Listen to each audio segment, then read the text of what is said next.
Welcome to Audit the Audit, where we sort out the who and what and the right and wrong of police interactions. This episode covers assault, kidnapping, and littering, and is brought to us by Auditors of America, Last Days of Freedom's channel. Be sure to check out the description below and give them the credit that they deserve. On Sunday, December 11th, 2022, First Amendment Auditor Jeremiah Payne, who had recently lost his apartment and was living out of a motel with his family, was pushing a shopping cart and walking through a Springfield, Tennessee neighborhood with his wife and 5-year-old daughter when the family accidentally dropped a bag of candy belonging to Mr. Payne's daughter in front of the home of Metro Nashville Police Department Detective William Thorogood, who was off duty. Detective Thorogood, believing that the bag of candy was trash, informed the family that he was a police officer, flashed his badge, and asked them to pick up the bag. The family picked it up, and Mr. Payne asked Detective Thorogood for his name and badge number, then pulled out his phone and began to record. Stop. Yeah, it's her candy. I apologize. It fell out. Get on your knees, put your hands behind your back. What? Sir? What the f are you doing? Sir, Dude, sir. Let go of my phone, man. Sam! Take my phone. What are you doing? Hey, we're Get back! Get back! Get hey, back! we're homeless. You ain't a cop, man. And we're just walking. Show me your bag. We're just walking across. What the f? Man, I didn't do nothing. All I did was ask your name and badge Am I gonna have a number. problem with you? No. You smashed my phone, Okay, man. calm down. Calm down. Can we please just walk off? Can you please let me the f No, stop. No, Stop. get the f off me, man. Stop. Give me my phone. Give me my Take your phone. phone. Take your phone.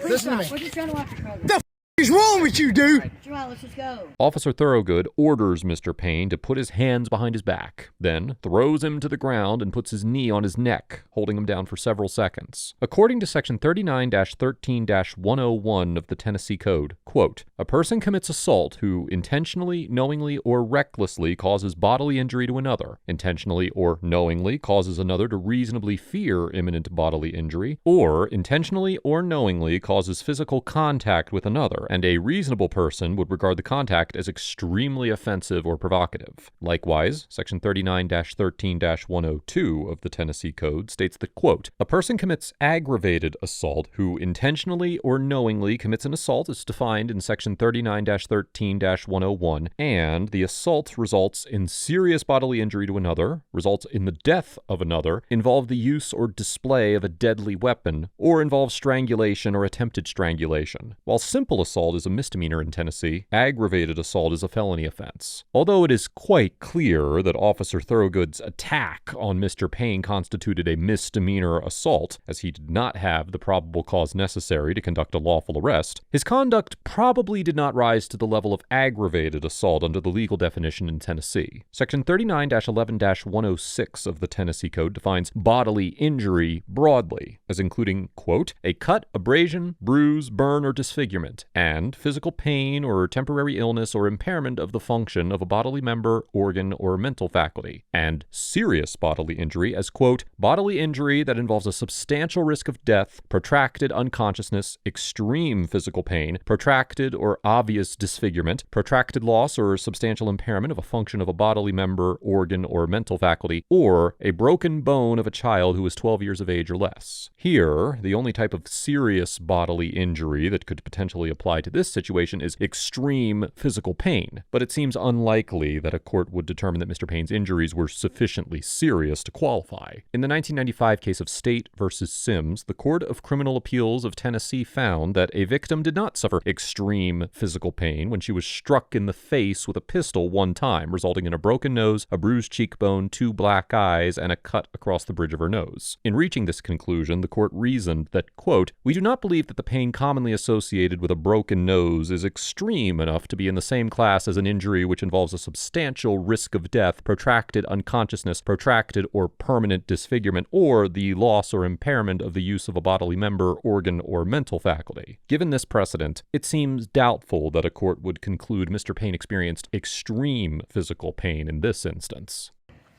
No, don't go. Stop. Stop.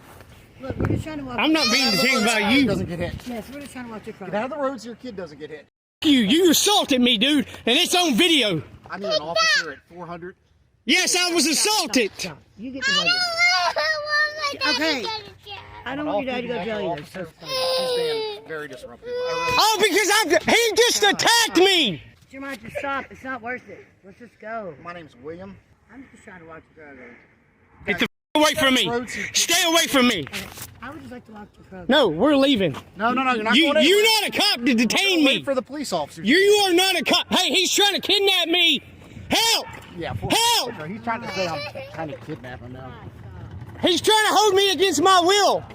After allowing Mr. Payne to stand up, Officer Thorogood calls 911 and repeatedly informs Mr. Payne that he is detained and cannot leave. In response, Mr. Payne claims that Officer Thorogood is attempting to kidnap him. Under Section 39-13-302 of the Tennessee Code, quote, a person commits the offense of false imprisonment who knowingly removes or confines another unlawfully so as to interfere substantially with the other's liberty. And according to Section 39-13-303, quote, kidnapping is false imprisonment under circumstances exposing the other person to substantial risk of bodily injury. Additionally, Section 39-13-301 explains that, quote, unlawful means, with respect to removal or confinement, one that is accomplished by force, threat, or fraud. Here, it is possible that a court could convict Officer Thorogood of false imprisonment or kidnapping for illegally detaining Mr. Payne, particularly because he did employ force at the beginning of the encounter. However, a court could also determine that Officer Thorogood's actions constituted the offense of official oppression, which Section 39-16-403 of the Tennessee Code defines as, quote, a public servant acting under color of office or employment who intentionally subjects another to mistreatment or to arrest, detention, stop, frisk, halt, search, seizure, dispossession, assessment, or lien when the public servant knows the conduct is unlawful, or intentionally denies or impedes another in the exercise or enjoyment of any right, privilege, power, or immunity when the public servant knows the conduct is unlawful. Likewise, Section 39-16-402 of the Tennessee Code explains the crime of official misconduct, stating that, quote, a public servant commits an offense who, with intent to obtain a benefit or to harm another, intentionally or knowingly commits an act relating to the public servant's office or employment that constitutes an unauthorized exercise of official power, commits an act under color of office or employment that exceeds the public servant's official power, refrains from performing a duty that is imposed by law or that is clearly inherent in the nature of the public servant's office or employment, violates a law relating to the public servant's office or employment, or receives any benefit not otherwise authorized by law. Based on Officer Thorogood's physical attack and baseless detention of Mr. Payne, there are certainly arguments to be made that he committed all of these offenses. I live in this house right here, off-duty Metro. They're coming through and they threw trash in another person's yard, and then they threw trash in my yard. So I confronted him. I was actually being really nice to him and his wife and asked him to just pick it up and go. And then he starts filming me and yelling at me. So I approached him and we got in a little tussle. It's all on video, don't lie, because they're going to see it. It's all on video. I don't want to prosecute or anything like that. I really just wanted to leave. I ain't trying to turn this into like a YouTube thing or, whatever. He seems like a good guy. What's that? Ask them, they know who I am. He does? Alright. Is it like a website they use or something? Okay. Alright. Well, it is what it is. Just let him do it, but, If you want to go back in your driveway, I'll talk to him. Yeah. Alright, sounds good. Thanks, guys. Yep. All because I pulled my phone out and asked him for his name and badge number. I'm not joking. And He said you he can was see a on the cop. video, he charges at me, throws me to the ground. He said, right there you're in under their arrest. driveway. I'm putting you in handcuffs. Johnny Penn said he was going to have him arrested and taken to jail. And I'm like, So I want to for press what? charges on him. I have it on video. Is he really a Would you cop? like to see it? And I don't think you can. Yes, sir. If I can just go in the car again. Yeah, we were coming from Walmart. I'm just trying to go to the grocery store. Sorry, I'm kind of shaky because I was just, Not excitement. I swear. You're fine. You don't have to apologize. all because I pulled out my phone and said, "What if you're a cop? What is your name and badge number?" All right. So I want to file charges. Just sit tight, okay? Just stand over here. If you guys want to grab your stuff, you can bring it over here. He's got the whole thing on video. Of what? Jeremiah was in the street. He came over and said, "Put your hands behind your back." You can see his phone get tossed. But they weren't on his property when he did that. They were in the middle of the street. And it's on video. He literally attacked him. And I don't know why, what he thinks he can go about it, arresting people for no reason. I mean, I'm going to believe that dude over I'm just saying, at the beginning of that, it's on video. We're going to have a problem here being who he is, too. Cop or not. It's recorded. Well, yes, he does. He's a cop. These guys weren't on his property at the time that he just attacked them. I don't blame him.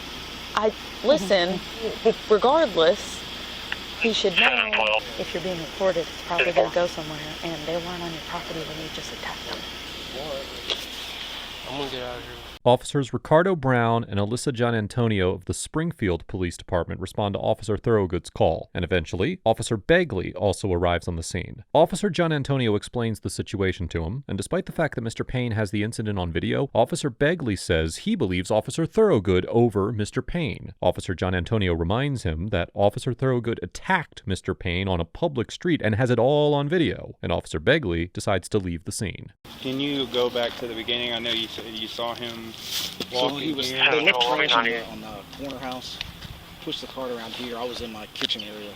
And they threw a giant bag of trash right here in my front yard. So I came out and said, hey guys, police, I need you to pick up the trash and I need you to leave the neighborhood.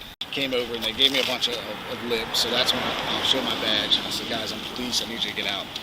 That's when he started filming me and you guys picked up from there. I'd like to charge him or prosecute him at this point if he wants to make a big deal, but I really just want him to leave the neighborhood.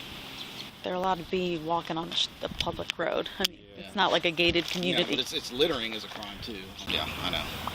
He's homeless, he gets his right, but Officer Thorogood states he'd like to prosecute Mr. Payne if he wants to, quote, make a big deal about it, although he really just wants him to leave the neighborhood. And when Officer Gianantonio points out that Mr. Payne and his family are allowed to be on a public street, Officer Thorogood argues that littering is also a crime. Under Section 39-14-405 of the Tennessee Code, quote, a person commits criminal trespass if the person enters or remains on property or any portion of property without the consent of the owner. According to the official property lines, as shown on the Tennessee Comptroller of the Treasury's website, Officer Thorogood has no ownership interest in the streets, which, unsurprisingly, appear to be public property. Therefore, Mr. Payne and his family were well within their rights to walk on the street, and did not have to comply with Officer Thorogood's demands that they leave the neighborhood simply because he did not want them there. As for Officer Thorogood's argument about littering, according to Section 39-14-502 of the Tennessee Code, quote, a person commits littering who knowingly places, drops, or throws litter on any public or private property without permission and does not immediately remove it. Although mitigated criminal littering, which Section 39-14-503 of the Tennessee Code defines as, quote, littering in an amount less than or equal to 5 pounds in weight or 7 1/2 cubic feet in volume, is a Class B misdemeanor. Here, not only did Mr. Payne and his family unknowingly drop the bag of candy, they immediately picked it up. Accordingly, a court would presumably conclude that there were no viable charges to pursue against Mr. Payne, and that Officer Thorogood did not even have arguable probable cause for the arrest he attempted on Mr. Payne earlier in this encounter. Do you have an ID on you, sir? no, I can go get it, but I can give you my info if you want to. Hey, so I guess he's gonna do the report, but he went and attacked this guy when he wasn't even on his property. Like, threw him to the ground and everything, and it's all on video. You see him leave his driveway and go into the street and then attack Jeremiah. Yeah, it's a problem. And he shows his badge and says, I'm a cop and everything. And he was trying to arrest him in the middle of the street. The whole camera, like, starts shaking and crap. His daughter's screaming and crying, and he said he had his knee on the back of his neck, and he wants to prosecute, and I don't blame him, because he literally told us I was trying to detain him, but I didn't have cuffs on me. That's what he said. No, already. We're just going to do a report for this. We'll make sure to put everything that he said, that he dropped trash in your yard. He did announce yourself as an off-duty officer. I think I can talk with him. I think if you want to talk with him. If you want to talk with him, you're more than welcome to. I'm going to try to talk to him again and see if he can probably just let it go, hopefully. Yeah, hopefully. While Officer Gianantonio explains to a higher-ranking officer on the phone that she may need to make an arrest if Officer Brown fails to do so, Officer Brown tells Officer Thorogood that he will file a report and that they can both talk to Mr. Payne to see if he's willing to, quote-unquote, let it go. Is your body cam going? Yes. Okay. Jeremiah, Detective William Thorogood with Metro Police. Okay? Okay. All right. I'm not trying to hurt you. Don't want to scare you.